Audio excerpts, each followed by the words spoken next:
Welcome back to another episode 46 of the Kansas City Commercial Real Estate Market Pulse, sponsored by Midwest Commercial Real Estate Advisors. That's us here in Kansas City. Our team is growing. I'm super stoked about this. So I'm gonna introduce some new team members here in 1 second. Here's our team. Katie Cobb. If you've done any type of transaction or interaction with Midwest Commercial Real Estate Advisors, you have definitely interacted with Katie. So shout out to Katie for always keeping us in line, scheduled, making sure everything's moving forward. So very much appreciate her. Nick Morales, Nathan Roberts, Chad Kagi, Derek Schatzer, Mitch Case, and our new team member, Joe Newsey, who brings a diverse and well-rounded background to Midwest Commercial Real Estate Advisors. He's got experience spanning public service, politics, residential and commercial real estate, and ownership of his own brokerage in Central Kansas. Recently located and relocated here to Blue Springs, a submarket here in Kansas City. But his career has shaped a strong foundation in leadership, negotiations, and market strategy, allowing him to serve buyers and sellers and investors with clarity and confidence. He's known for his relationship-driven approach and entrepreneurial mindset. I'm super stoked for Joe, somebody who's got over 15 years of experience, to be joining our team. His depth of that experience makes him a valuable addition. And I'm so pumped about this, Simon. I know you and I have actually talked about, growth strategies of the brokerage, but man, when you find good people that are willing to put in the work and spend time learning the markets and being focused and intentional, it really does impact your personalities and your ability to have more impact. So I'm excited for Joe to be joining here on the team. Today, we are joined by Simon. Simon, I'm probably going to butcher your last name, man, but Enwia. Did I get it right? Simon, you're on mute. Experience to be joining our team. I am hearing a little bit of an echo in the background. I apologize if it's my system, but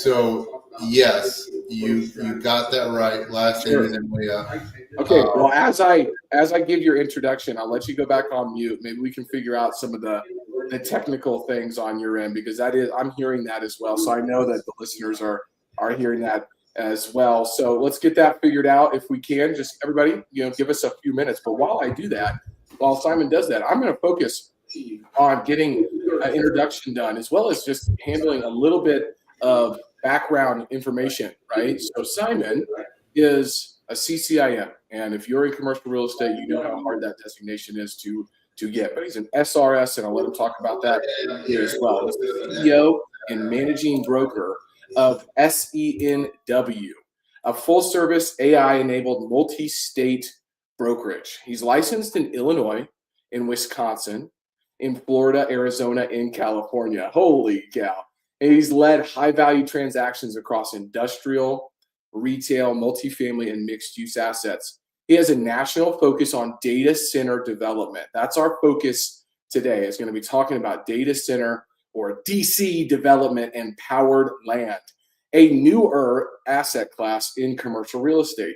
But he's got a background spanning redevelopment, general contracting, and working with real estate investment trusts, including work in the digitization of REIT securities. Man, Simon's bringing a rare blend of real estate, infrastructure, and technology experience to the market pulse today. He's a respected industry leader. You'll see him hanging out with guys like Bob Knackel and all those big names in the industry.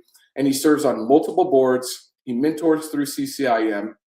And he's a frequent speaker and published contributor in the commercial real estate and technology space. So, Simon, so glad to have you here. I appreciate you being here with us today. And how are you doing? We get the technology figured out over there? I'm doing good, and I did figure it out, right? How can I lead a PropTech based brokerage without figuring it out? So the thing is, don't have two windows open at the same time. Yep. And so I appreciate the intro. It's great to be here. Logan, me and you have talked about data center land deals before. So I'm happy to jump on, and I think that we're going to have a great time. And yeah, I've been lucky to have some really good friends and mentors and people to show me what to do in the business as I've come along.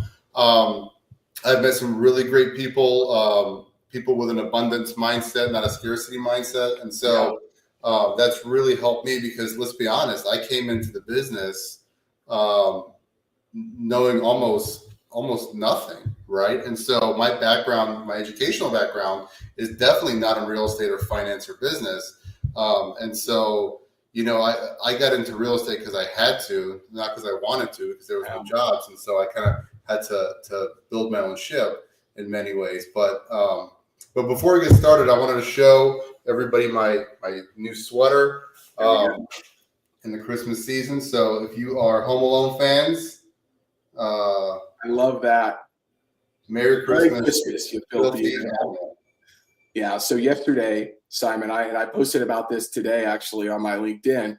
I had Commercial Real Estate Daily's one of their versions of their sweaters, which had said, "I survived 11 interest rate hikes," and it was a green sweater. And I've got another one that I'm going to bring out here pretty soon that says, "All I want for Christmas is lower interest rates," and it's got a big face of Jerome Powell right on front. And so people are loving that over on LinkedIn, which reminds me, if you're on LinkedIn, if you're watching us live on LinkedIn or YouTube, we are going to be monitoring the chat. So go ahead and comment, ask your questions, right? We're going to get into a lot of things around data centers today. And I know that's a big interest for a lot of people listening in today. We've already got a ton of listeners here, Simon, live. So make sure, ask any questions around data center, Simon's background that you would like, and we will get to them throughout the show. But Simon, for people who don't know you yet, give us the quick version of your background, and then, very abridged, because, we could be here for 45 minutes talking about your background.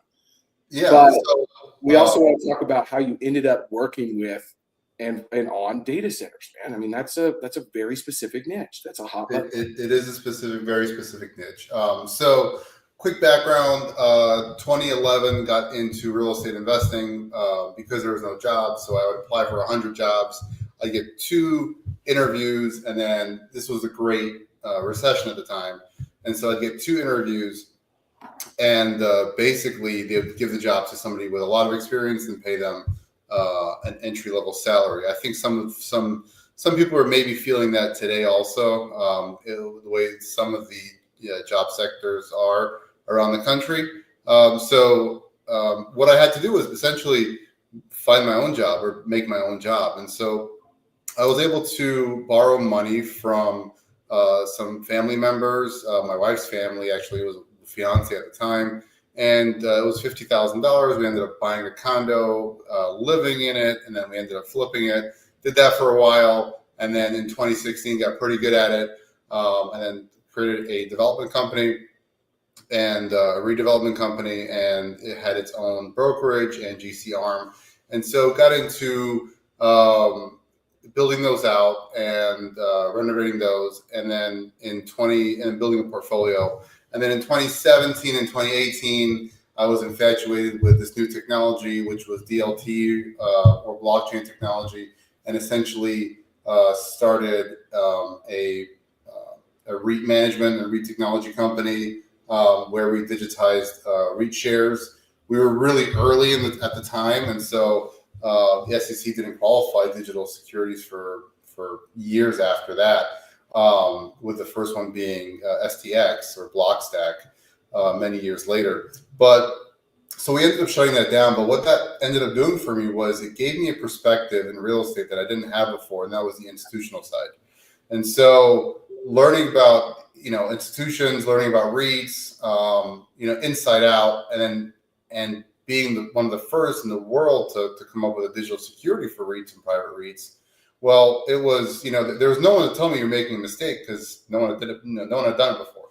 Sure. So I got in front of a lot of great people, had some great mentors actually that came up out of that space.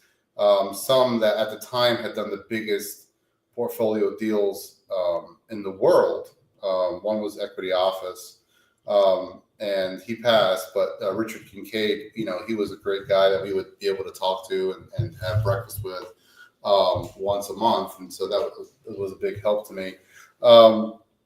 And basically, although we ended up shutting down the company in 2018, and I got back to some of the roots of building on a portfolio, I learned a lot and met a lot of great people. And so then when COVID hit in 2020, I ended up getting licensed in 3 states in 10 days. And it wasn't because I was doing anything fancy. It was just because it was a global, it was a global shutdown, and people were not submitting real estate applications at the time. And so I would submit an application to a state, and instead of it taking a month or 2 months to get processed, it was getting done in a day or sometimes the same day. And I remember driving out to Wisconsin from Chicago on a Wednesday at 9 o'clock to take the exam. And which would normally be a heavy traffic route, and I was the only car on the freeway on both sides. And it was like from a zombie apocalypse movie. Yeah, apocalypse for sure. Yeah. That's burned in my mind. And so just to go through that, and then I signed up with SVN, a wonderful company, worked with a lot of great people. And I was there for almost 3 years, and then finally spun off my own brokerage, SENW, which I've grown to be a multi-state brokerage. We use a lot of technology on the back end, especially. And why did I get into data center development sites? Well, this is specifically why. So about a year and a half ago, I started my CCIM journey. And around the same time, a little bit earlier, I was able to join the NACL affiliate program. And one thing I learned from Bob NACL, one of the GOATs, a great friend of mine, a great person all around, was the specialization is key. And so there you go. Wonderful book. So specialization is key. And just from my experience, what it came to be was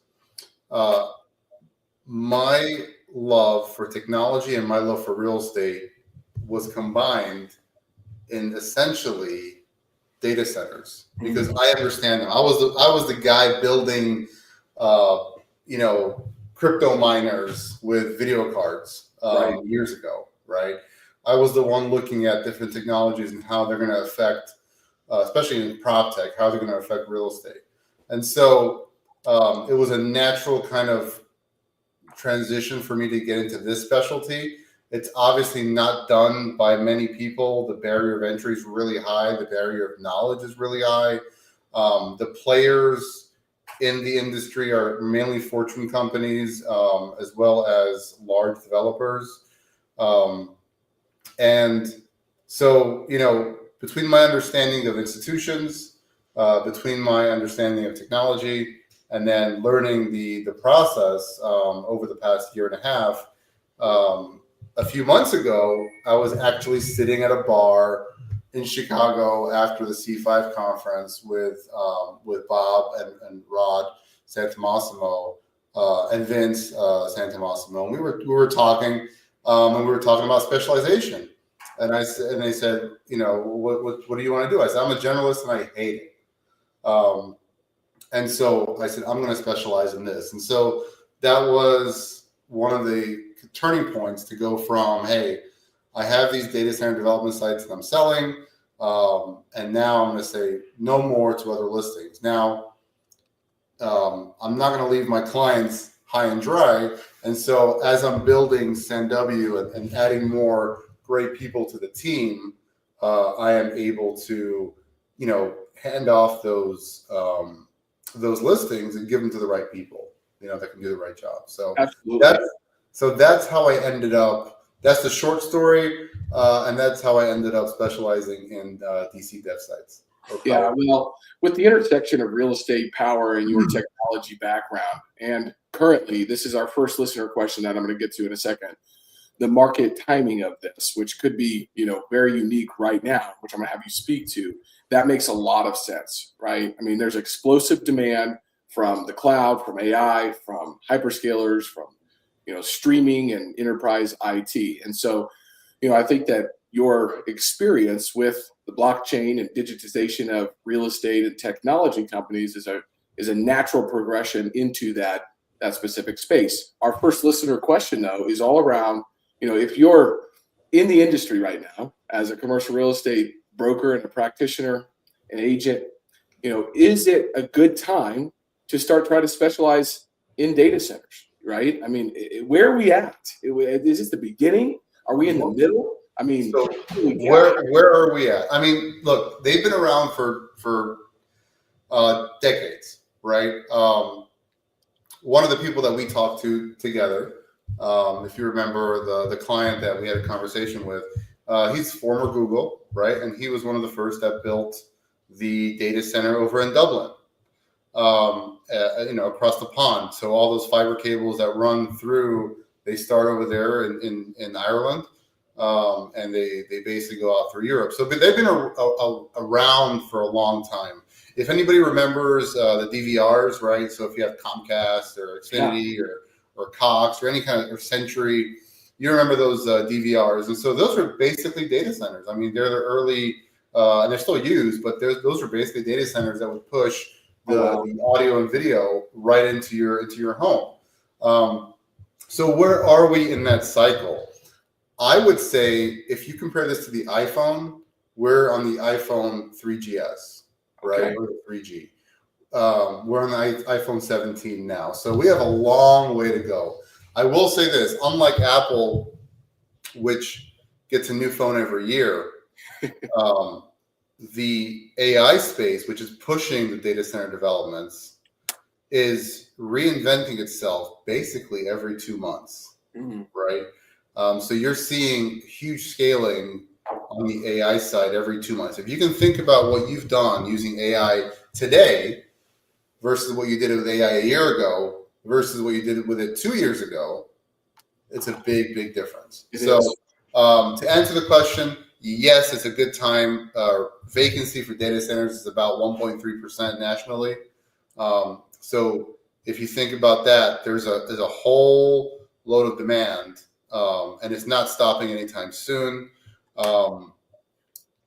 And we are in a race against other, global superpowers to have the best AI as well as the best infrastructure to support that. And so I think we're pretty early. And don't think that there's only one avenue for this, right? So, just like any other real estate vertical, you have sales of sites.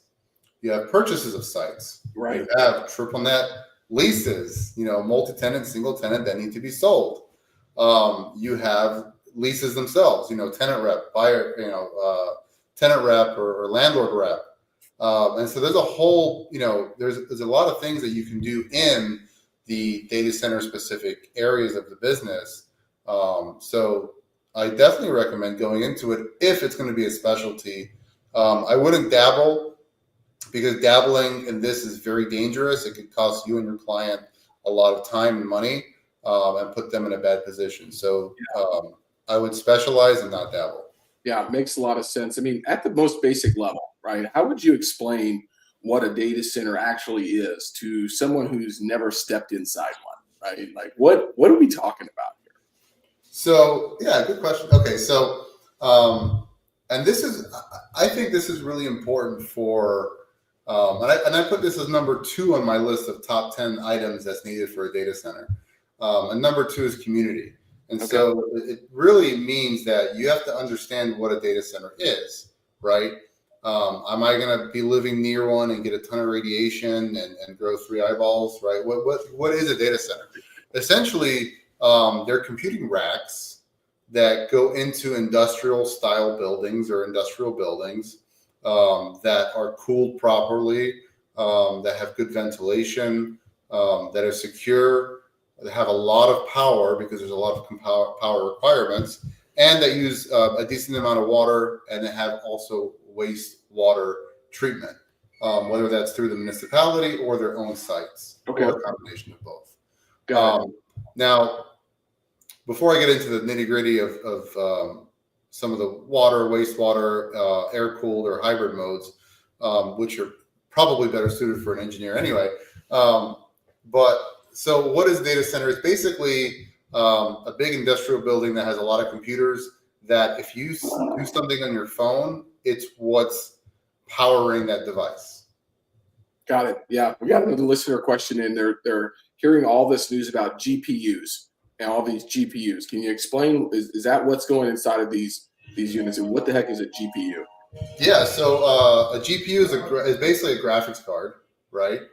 And so a graphics card specifically is going to help compute those functions. So we used to use a lot of CPUs, if you remember, and we still do. But what happened was, as the functions are getting more complex, they realize that GPUs are better equipped to do those jobs. Okay. Whether it's in blockchain, crypto, for example, or whether it's using AI or graphics or things like that. So a GPU is essentially a giant graphics card in many ways, and that's powering the AI, the AI craze right now. Absolutely. Well, keep the questions coming, listeners. We'll keep asking Simon as we go through it. Simon, I saw on your LinkedIn post, though, that you had, I think, 8 things that you wanted to cover in regards to what data centers need. I've got a few of them here, but I wanted to give you some time to kind of go through, what data centers actually need and what goes into this. Because, I'll tell you, from my limited exposure working with data centers, I have now been exposed to things like KW lines or KV lines, and substations and all these different components of the different things that are needed for for data centers. But I know you've got a list that you wanted to cover, so let's dive into that. Yeah, so let's talk about that list. I have a top 10 list, so I'm actually going to share number 8 with everyone today for the first time. If you don't mind, we'll do my actual video series number 8 right here. So number 1 obviously is power, 2 is community, right? 3 is water, 4 is wastewater, 5 is time, and so time changes in the order depending on the demand, right? Number 6 is fiber, number 7 is redundancy, and then let's talk about number 8. So I'm going to do my video LAN series live right here with everybody. So number 8 is land, and I'm happy it's land because Logan, me and you were looking at one of the land sites that you have, right? And so I'm happy that it worked out that way. So what about land makes it the number 8 reason to for a data center site? Well, right now you need, and this is people can write this down, but this will change. Right now, for a lot of hyperscalers, you're looking at basically a 3 megawatt per acre power to land size, and that's for the build out, right? But then what does the land need, right? So then it has to have it has to be flat. If it has flood zones or flood plains, that can hinder time. And so we talked about that a little bit, Logan, about one of your sites, with floodplains. And so that can, with FEMA having to get involved, that could hinder the time. And then you need enough land that's flat and buildable to actually be able to scale these data center sites. So if you have, for example, 500 acres, right, you could potentially get 1,500 megawatts to 500 acres, right? Now, obviously, they're going to start small and build out, but that's a good use. Now, it's not to say you can't do a data center with a high megawatt capacity in an urban center. You can absolutely, if the power is there and you go vertical, you could put a data center in a smaller piece of land. However, from what I know from the mechanics of it, it's better to have a large acreage to build these out versus going vertical. And that's because of cooling It's also because of the floor plate, how much weight they can handle with the racks being so heavy. It's about getting to the systems. But, there's definitely a good use for urban style data centers too, for edge centers and things like that. But for the hyperscalers, they're looking usually for right now 1,000 acres plus and a gigawatt plus. Wow. Yeah. I mean, there's so many different types of data centers. Like you mentioned, the big hyperscalers, you've got co-location, multi-tenant, enterprise. I mean, and then the edge and micro data centers. That's what I kind of wanted to, double click on, right? Was because, yes, we hear about these big, sexy, land deals, right? Leesburg, Virginia just sold some land for $6 million an acre, right? 97 acres. But what caught my eye even more than doing ground up is this strategy here, which is conversions, right? I was tracking that 321 LaSalle in Chicago, right? It's an office building, 355,000 square feet. They went and secured 33 megawatts of power. They flipped it from $12 million, I think, to $42 million. And my figures may be off a little bit there, but they're pretty close. All because, and this was a 355,000 square foot office building that had the power now. And so now you're going to be walking on LaSalle in Chicago, and there's going to be a headquarters for somebody in an office. And then there's going to be a bunch of GPUs in an office building for a conversion to a data center. Is this the cure for the high-rise office buildings that we've been looking for, Simon? Like, this conversion stuff has got my interest level peaked even more than doing these long ground up, developments where you got to get power and all these things. This is so interesting to me. Yeah, so it's a good point. So everyone talks about resi to office. I think office to resi. I think it's office to whatever makes sense, right? Yeah. So the dollars will, the market and the dollars will tell you what it needs to be. So I had somebody come up to me recently, about 2 weeks ago, and they were like, "Hey, I have a client. They're really hurting on vacancy in their office building, and they think they have a lot of power because of what's happening in their basement and their sub basement." I said, "Listen, I haven't seen the site. I don't have the address, but I can tell you this: if it has power, it's going to be worth a lot more as an edge data center site than it is an office building, vacant or not." Yeah. So, and that's true, right? So if it does have the power, usually in urban centers, you have good wastewater solutions. You have a lot of power that's not tapped, potentially, and that's because you have a big grid, and office doesn't use what industrial uses, and so sometimes you have a lot of trapped power or untapped power that you can tie in and get into that site. Now, again, they're not going to be hyperscalers, right? But they're going to be edge centers. They're going to be the ones that need to have, that need to be in urban centers. So right. I think it's definitely a good use if it makes sense, as long as you can get the racks in. And obviously, the engineers will look at the weight of those versus the floor plate and what it can handle. So, but hey, the market will decide. As long as you know what can go there and you do the research, and it turns out to be something good, then yeah, definitely the market will decide. And why not? If you have empty office buildings, I hate tearing things down. I don't know what it is. Maybe it's I love reusing things. I love old buildings, and so I'm all for adaptive reuse for office buildings that'll never be used, especially class B or class C buildings that may never get full occupancy again. Yeah. Well, the conversion side of things is very interesting to me because you've already got the building. It could have had a lot of telecom in the building, right? So you've got your fiber, you've got some power, right? You've got some sort of water to the building already. And so that speed to market could be faster for some of these conversions. I think the key is both paths, ground up and conversions, they live and they die by power, fiber, and execution. And we've got another listener question in here. We've got some interested parties here, Simon, today.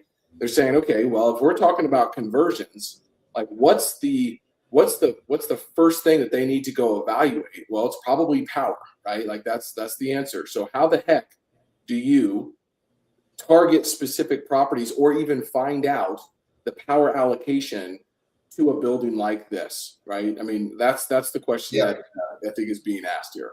So always go through the list. The list works for, and so I've shared number 8 with you. I'm going to share number 9 right here on LinkedIn and number 10 on LinkedIn. But so go through the list. Power, community. So let's talk about community real quick. Because yeah, it's an office building, right? So in urban centers, it could be zoned as mixed use. It could be zoned as resi. It could be zoned as office. Legal non-conforming as office, depending on the zoning changes. And some urban centers kind of allow you for a host of different uses. Yeah. However, most of them don't allow for industrial uses in urban centers, right? Because they don't want manufacturing to come into downtown Chicago or downtown Los Angeles because of, the things that go with it, right? Fumes and this and that and noise. And so data centers are typically zoned as industrial or heavy industrial. They're codified that way in many municipalities, and that changes. But they're basically that. So at this point now, you got to do a zoning change, right? And so then you got to let everybody know around you in that urban center. And now that sphere around that urban center is there's a lot of people, okay? And so you have to get that community on board. So definitely number 2, community is really important. Water, wastewater, time to market, like you said, fiber, and then redundancies for power and for fiber are really important. And so let's go back to your question. What was your specific question again on that? People may be sitting here listening. They're saying, "Hey, I own a 12-story office and it's in an urban center, and I've got power. How the heck do I figure out how much power I have allocated to my building, and if that can be increased?" That's the question. Okay, so number 1 again, yeah. So we go back to power. All right, that's number 1 on the list. So then, how much power do you have to your site? You can ask your utility provider for that. Then you're going to say, well, I want to do a power study. Okay, I want to do a power study. Well, a power study involves, electrical engineers, and it's usually done by the utility company. Sometimes they'll hire a third party to do it for them. And those can range. In some municipalities, or some areas, not municipality, but some areas for utility, they'll ask you for a $2 million deposit. Oh, wow. Some will ask for a $1 million fee. Some will ask for $12,000, $14,000. So it really depends on your utility, and it's up, it's really up to them. Another method to track that is just to have a conversation with the business development person at the utility company without the study and say, excuse me, I want to do this at this site. I think there's power because of XYZ. Can you tell me how much power I can get today or in the next 12 months or the next 24 to 36 months? Now, keep in mind, with 1.3% vacancy in data centers and all the money in the world going into the space, a lot of people are asking those questions. Okay, right. So be very patient. Another way to do it is to use a software. So we are looking at some softwares right now that gives us, it's the same kind of software that power companies use and solar farms use, as well as power plant manufacturers or developers use. And so what that is it tells us, again, this is not 100%, but it tells us what the available power is around the area, in the buses, in the substations, and what the limiting factor is, and how much it would cost to upgrade the substation to get the power to the site. Now, again, this is third-party data that has to be verified by a power study, but it gives us at least an idea of what that takes. Now, I was just going to say, it sounds like there's a tech opportunity, just like on Reonomy and things like that. to be able to say, hey, this building could be a good conversion, right? If you're a broker sitting here listening, it's like we just uncovered, I think, Simon, one of the biggest parts of this industry right now, which is information asymmetry. And there's very few components of commercial real estate where people only, have all the information, right, from an asymmetrical standpoint. And I'm just sitting here thinking to myself, holy cow, if we had access to that software, or some software company was able to upload, this building may have power because of this, that seems like a big opportunity, man. So there's already people that do it. There's some great companies that do it. If you thought the commercial real estate software platforms that you're using now were expensive, think again. I mean, this is, and so remember when we talked about the high barrier of entry into the field? Right. It's very, very expensive to get into.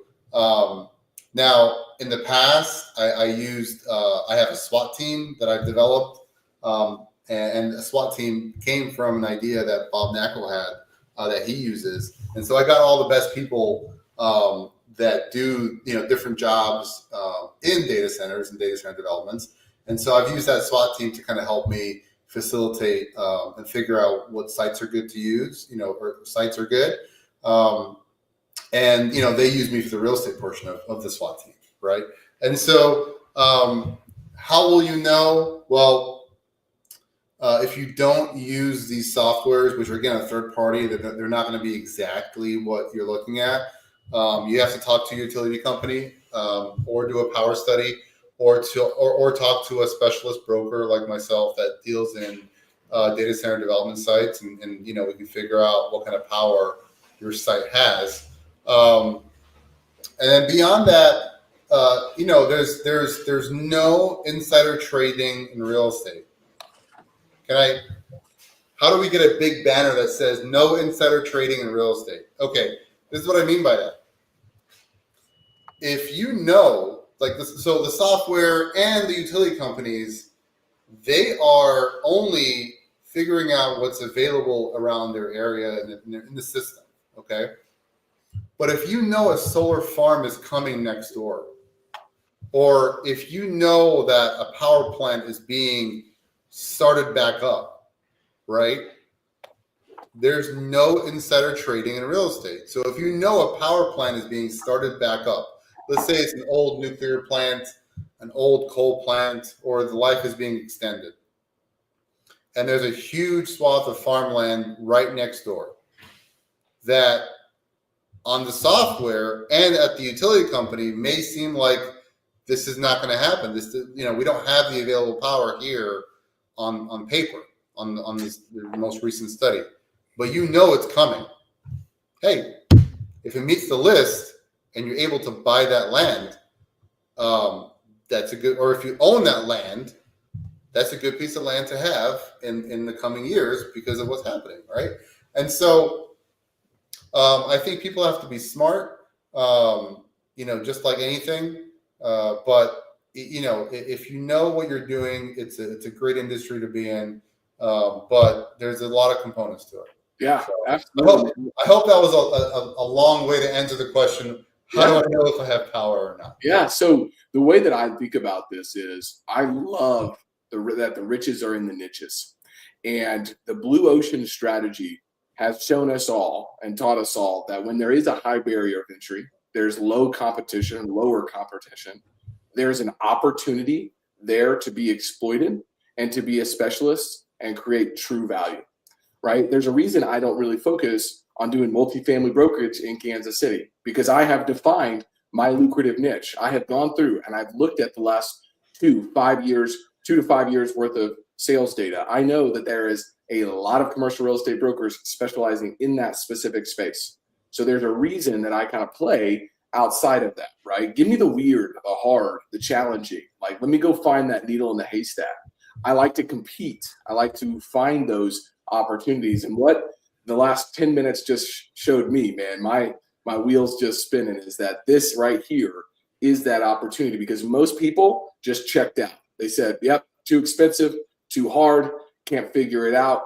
And now I'm sitting here messaging Katie like, we have got to figure that out. Like, that is a huge opportunity, right? So anyways, I just wanted to say that. If you didn't catch that, if go back and rewind the last 10 minutes, it absolutely answered the question, and it really helped me understand what was going on, man. So very appreciated that, very much so. So let's talk about how these deals work, right? Like, you're in this, you're doing these deals. I mean, I've got to understand for the audience here today, like, who the ideal investor or owner is for a data center deal. Who should be not chasing this asset class, because there's very few times when I say, hey, we're working on a few data center sites in the Kansas City area, that nobody, like those investors, they don't typically say, oh well, I don't want to operate in that space. They're like, hey, would you tell me more about that? So it definitely piques people's interest, right? But it can't be for everybody. I would like to hear it from you in regards to who's this actual asset class ideal for? Yeah, so good question. So there's a lot of money chasing few deals, okay? And because of that, there's a lot of speculation. And so if you're a landowner, I would say be wary of the speculators, okay? And the reason is because your chance of closing is a lot less. So a speculator may say, I'm going to pick up the land, just like in another deals, right? They'll pick up the land, they'll entitle the land, and they'll sell it to the developer, okay? And that's great. But sometimes they don't understand the community component. So they're like, oh, I'm going to just pick up this land. I'm going to, put it under contract. I'll do an 18-month due diligence, and it'll give me enough time to rezone, get the entitlements, and then flip it over to a developer. Well, the problem is they don't have the full understanding of the end goal, and so they don't understand the community aspect of it a lot of times, and so they'll get shut down. So they'll get denied, and the community will say, nope, we don't want this site for a data center, because they didn't do the upfront, due diligence to get it done, or the upfront work to get it done. Another aspect is all the big companies, the big tech companies, are going into the space. And so they have a lot of funds. They're very well capitalized. As we all know, they're $3 trillion companies in many regards. And so they're going in and they're competing against everybody else for power. And so I think that's an infrastructure problem. We have to basically improve our power infrastructure in the country. And so they're actually depending on a lot of behind the meter power, or power that's not from the grid. Okay. And I'll get to that too. But so how do the deals work? I would say be careful if you're a landowner for speculators, especially speculators that don't know what they're doing. But who are the players? They're the big companies. They're also well-capitalized investors that have a good team, that know what they're doing, that will put a site under contract and have a due diligence period of maybe 3 to 6 months, depending on what ownership has already done up front, right? So if you're a seller, work with someone that's experienced, get your power story right, have your power study done, and they're taking longer and longer, and then have the rest of the story, right? Which is, we talked about water, wastewater, which ties into community, time, fiber, and then redundancies. So have the story for all that ready to go. And you're going to be working with, depending on the size of your deal, you'll be working with people that will investors that will pick these up and then build them out and sublet them. Now they're not really built. They're not really built spec. They're actually built for each user because the user requirements are different. And so that's another thing too, that the money's there even for financing these deals, but they need the tenants. And so that can take a little bit of time, but most of the time, well-capitalized buyers will pick these up knowing that they'll get tenants eventually, whereas speculators may not. And right now, I would say 2/3 of the buyers out there, or potential buyers out there, are speculators.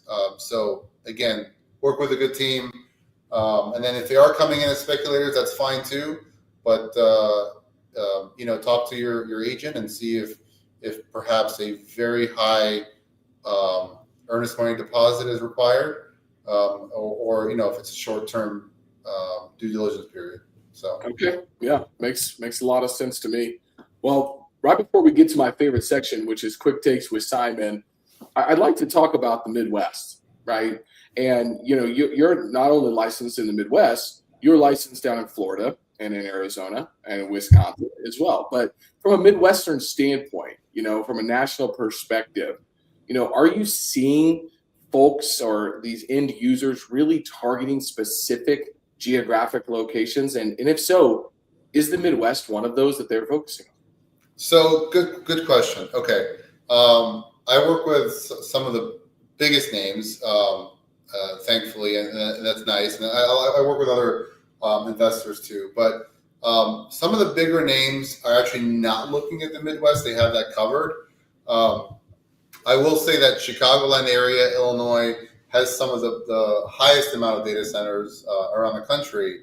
However, again, back to my list, right? Number 2 is community. In community, it's what are the taxes like? What are the property taxes like? What are the use taxes like? What are the incentives to build? And so it's not just about entitlements or zoning. And so in that area, Illinois, for example, has fallen off. They're not as, I would say, attractive in some of those community, aspects to build a data center in Illinois. But Wisconsin is very attractive. Indiana now is seeing a lot of data center activity. And that's because of, the utility companies are a little bit more friendly. They have more power to give out. There are large gas pipelines that run through, some of those states. And, there's plenty of land. There's good community involvement and backing from the governments, different level of governments. And so I think Midwest is still a very strong area to build data centers. We still have a lot of people that live in the Midwest, although an AI hyperscaler, for example, an AI data center doesn't need to be next to a large urban center. It can be as long as it has, the checklist of items, it can be in an open area. So. Got it. Makes sense. We've seen, Meta pull some serious strings here in Kansas City in regards to, being up by the airport and things like that. I mean, massive incentives on some really big sites here in Kansas City. I don't think that is a coincidence when we have North Point, Hunt Midwest, Van Trust, some of the largest industrial developers that own the land in the right area, and they know how to build that and get the power to it. So I think there is a reason because of that. We have some of the bigger developers in the Midwest here in Kansas City. But I'm just curious because, for example, Missouri and Kansas, they are highly incentivizing. So go back to your list on the community side of things, right? They're highly incentivizing from the state levels and then even from the local levels with the port authorities to attract these data centers into our markets, right? And obviously they're met with a lot of pushback, right? It's like, hey, you're doing $1 billion deal and you got 200 people that's going to create jobs for. Now, we don't have time to get into that today. We might have to do a follow-up episode in regards to what's the actual impact, right? The environmental impact, the economic development impact, all of those components of data centers. So round 2 will have to come in January, February with Simon on that front. And we've got like 6 other questions that we're going to get to. But I just wanted to kind of point out the fact that at least Kansas City, St. Louis, and specific parts of Kansas are attracting some pretty sizable, groups right now in regards. Now, how much they actually need here in the Midwest, that's where I'm finding out that, hey, we're tapped out. We got our projects. We're good to go. And they're moving to different locations. So very unique, right? But again, there's so many different ways to get involved with data centers. There's so many different ways that these deals are structured. How you can operate within this space takes a lot of education. So I want to get to the quick takes. And this actually is not on this list. But Simon, if somebody was interested in learning about data centers right now, what's the best resource from a brokerage and development standpoint? What's the best resource for people to start actually learning about this space? So I would say there's a lot of good people that work at IBM, at Oracle. There's good people that work at Google and former Google. Look, go online, go to LinkedIn especially, type in data center and then type in, Google, IBM, whatever. You're going to see a lot of people talking about data centers. I follow a lot of them. I comment on a lot of their stuff. So, if you follow me, you're going to see a lot of it. And so, go through those and you're going to find the people. And basically, it's a critical industry, and look for people that are developing that. And so it's not going to be on the real estate side. I do talk a lot about data centers, but try to find people that are actually working in them to understand them better. So that's my advice to follow through on that. Now, as far as a book goes, I think you put up a great book earlier in real estate, Selling Buildings. It's a wonderful book.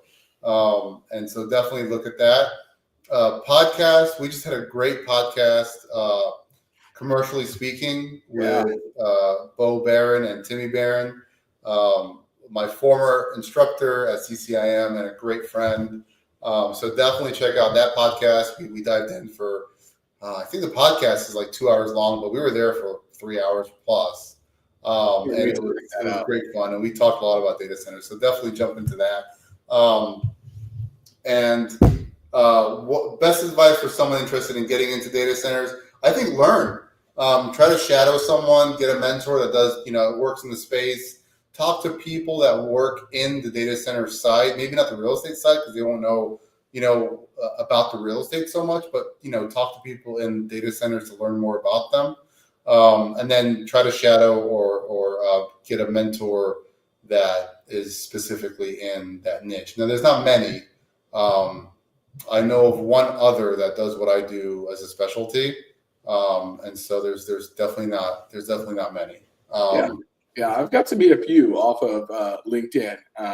One of them being Walt Batonsky. I don't know if you know Walt in the industry, but we had a good little discussion about some data center stuff as well. But again, that's where I'm learning is LinkedIn, right? Trying to learn, trying to interview people around the space and see what they're doing on a regular basis to continue to educate themselves. So last question on the quick takes, Simon, finish this sentence.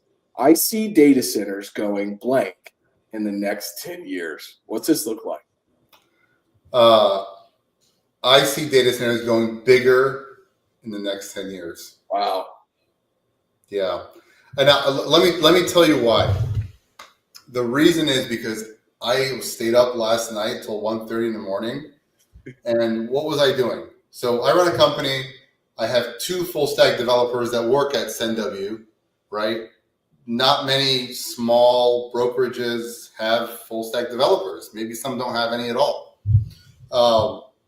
And even with 2 full stack developers, and these are really talented people, way smarter than I am, right? I was up last night till 1:30 in the morning until my wife said, "What the heck are you doing?" Right. And what was I doing? I was vibe coding using 2 different advanced AI models. And I was building different features and modules for our backend that I was like, I'm thinking about this right now. And although I don't know how to code, I was doing it. And so, but with that, right, that's all AI compute power. Yeah. So, and then and then what it was building within hours, it's like, imagine, I want to put this in perspective, right, for people to realize how insane and how wonderful and a little scary this is at the same time.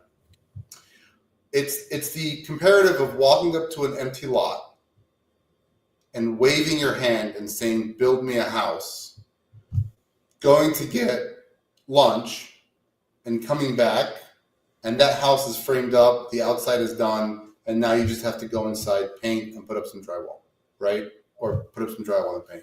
And so it's that. I mean, I'm not gonna say it's that easy, but it's getting to that point, and that's not gonna stop. And so yes, the graphics cards will get more efficient. Yes, they will use less power, per compute, but the compute requirements are going to keep scaling. And so, even though they may get smaller and more efficient, we're still going to need a lot more. Absolutely. All right. Well, Simon, we're coming up on 55 minutes here. Point people in the right direction, man, where they want to follow you. They want to talk to you about data centers. Maybe they got a building that they want to do a conversion on. Maybe they own some land, right? Like, how do they get a hold of you? So my email is easy. It's Simon, SIMON at SENW.io, or you can follow me on LinkedIn, Simon Enwia, and I post regularly on LinkedIn. I try to post once a day at least, and I'm doing my video series right now on powered land, and I'll talk about day number 9 and day number 10 shortly. So awesome. Is that Powered Land series? Is it on LinkedIn or somewhere on LinkedIn? It's only on LinkedIn. So I've done number 1 through 7. I just did number 8 with you, so we're going to post number 8, and then number 9 and 10 I'll be doing too. So beautiful, fantastic. Well, Simon, thank you so much for coming on, sharing your experience, talking about one of the hottest, if not the hottest, spaces in commercial real estate, and just giving everyone enough information to see if they can go learn more about this. Definitely follow Simon on LinkedIn. That's how we got connected. That's how we were able to, have a meeting outside of this. And now he's a guest on the podcast here. So really appreciate you being here, Simon. And if you want to talk about Kansas City commercial real estate, just head on over to mwcreadvisors.com. My email is Logan at mwcreadvisors.com. You can find me on LinkedIn on a regular basis as well.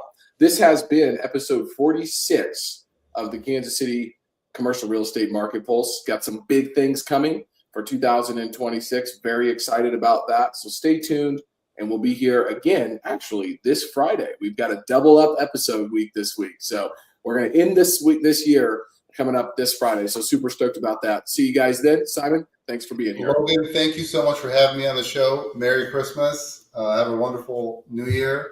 And I appreciate you giving me the platform and giving me the time to discuss one of my favorite subjects. Absolutely. It was my pleasure. See you guys. Thank you.